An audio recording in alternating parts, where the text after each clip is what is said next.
One of the guys pulled out a gun and pointed it at the security guard. "Oh yeah? What if I don't let you call?" the guy with the gun said while the rest laughed. The security guard raised her arms, softening her tone of voice, and asked them to calm down. The manager was hiding behind a counter. When they finished putting away the drinks, two of them focused their attention on the female cashier. "Hey, Peanut, how about I give you a prize? Here, take it." He took her hand and put it on his crotch. "Do you like it? It's nice and warm." He and all his cronies laughed loudly while the girl closed her eyes and fought back tears. "Hey!" the security guard protested, but before he could say or do anything else, the guy with the gun hit him hard on the head with the butt of the weapon. The security guard started bleeding profusely. He'd probably need stitches. He bent down and tried to staunch the wound with his t-shirt. "Screw it," he thought. "If I'm going to leave this world, I'm going out with a bang." He stepped out of his box without a word and walked straight toward the guy with the gun. The men started laughing and jeering. The guy with the gun walked toward him, grinning mischievously. "Look at this. We've got a hero." The guy pointed the gun directly at his face. He kept walking, staring coldly at him. If he had to die, so be it. He was ready. No, he wasn't ready. He was fed up. This situation was the only exciting thing that had happened in his life in the last 10 years, and a very dark part of him was enjoying it. Everyone was paying attention to him, which allowed the wounded security guard to get to his feet and try to pull out his cell phone. He was dialing the police when one of the men noticed and alerted the guy with the gun. The armed man turned quickly toward the security guard. In that moment of confusion, our so-called hero lunged at the armed man and knocked him down using his body weight. They struggled on the ground, fighting for the gun. The armed man was faster, but he bit his hand so hard he almost tore off a fingertip, and surprisingly, he got hold of the weapon. He stood up and backed away from his enemy, still pointing the gun at him. The other men raised their hands, but they were moving like snakes, trying to surround him. They approached slowly, calmly saying they didn't want any trouble, while he backed away, swinging the gun and trying to point it at them all and make them retreat. But they didn't back down. The man he took the gun from was smiling. "You don't have any balls?" he said mockingly. Suddenly, one of the attackers, who was already close enough, rushed forward to confront him. Unconsciously, driven by pure instinct for survival, he precisely aimed the gun barrel at him and pulled the trigger.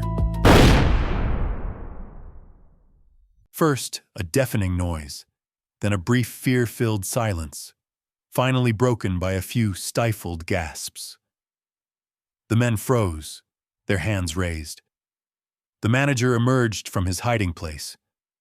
"What the hell are you doing, you fucking cunt?" he yelled. "Have you gone completely insane?" The manager continued shouting at him, disrespecting him, humiliating him. Even in a desperate situation, he was a piece of shit. He was fed up with putting up with disrespect. Why did he have to live with it? "Shut up, asshole." He turned to the manager, his eyes blazing with fury, and to everyone's surprise, he pulled the trigger. 3 times. The expressions on the faces of the gang of assholes surrounding him changed completely. The guy in front of him was really scared. "Hey, look, I'm sorry," the kid began. He looked at him defiantly. He wanted to let him know what he was about to do to him without using words. The guy understood. The gang guy took off running, and he ran after him, firing the gun wildly and without much accuracy. But one of the shots hit the guy in the back. That short run had left him breathless. and he realized he was in truly terrible physical shape. He walked to the hurted guy, breathed heavily, and shot him one more time. With terrifying calm, he walked back to the crates, looking around for the rest of the small gang. He walked toward them, brandishing the pistol. Both of them had tears in their eyes, and one of them began to beg for his life. "Wow, you're not so funny anymore. You were all so brave before, laughing your heads off when your friend slapped me. But now you don't dare mess with the crazy guy with the gun." "Please, sir," one of them begged.